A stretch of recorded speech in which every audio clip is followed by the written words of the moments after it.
Daily Broadside, day 400. Apparently I'm at the age where every time I see my parents for the last couple of years, they bring me more crap from my childhood to store at my house. I don't think that was the point of keeping that stuff, really. Apparently it was to turn it over.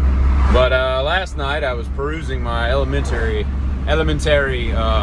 grade school, report cards, and I got to 5th grade, and it said, he's starting to be picky with the other students as to who he likes. He needs to be a better citizen and not worry about what others are doing. And I thought to myself, man, that's pretty much me right there. I judge people based on how good they are and how shitty they become, you know? So that's kind of nice. I've been at least consistent since the late 80s, mid 80s. I guess that'd be the mid 80s, mid to late 80s. It doesn't really matter. And here's a tip for you. If you buy Drano and liquid plumber, stop. I was at a grocery store a couple nights ago, and they had like 4 gallons of this stuff on their cart, you know? I don't think people realize how damaging that stuff is to PVC. It eats through pipe glue and everything, and your primer, it creates a lot of heat. All that lye and everything, it is not good. It's not good for toilets. It can crack toilets.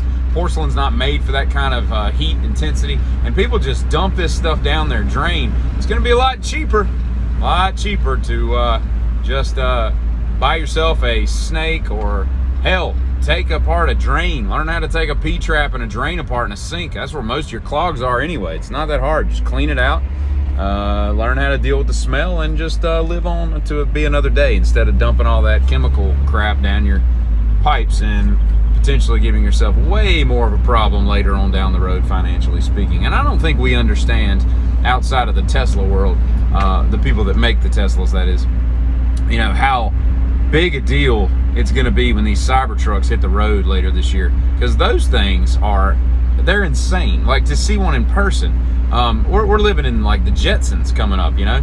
Although it is kind of cool that they'll stop a 45 round. That's gonna be interesting when they start getting stolen by criminals, going chases and getting shootouts, and they're in an armored car basically, you know. And when you go to boot camp, just go ahead and shave your head. That way you can do it your way, and things will be a little bit better.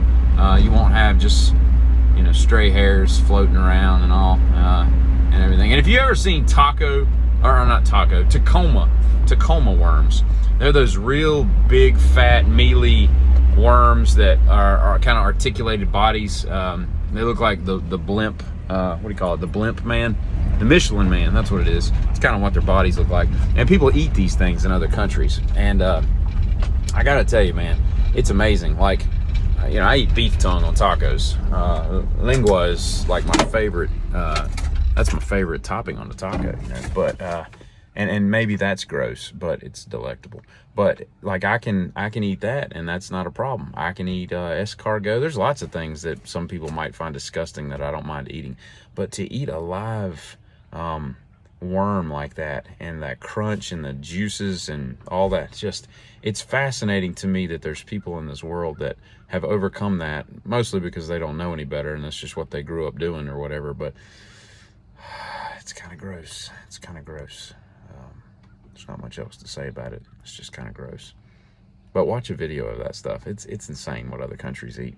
And they seem to eat it delightfully, as if there's not another option. I mean, just go chew some leaves off a tree. That's got to taste better than live worms gushing through your mouth. Carry on.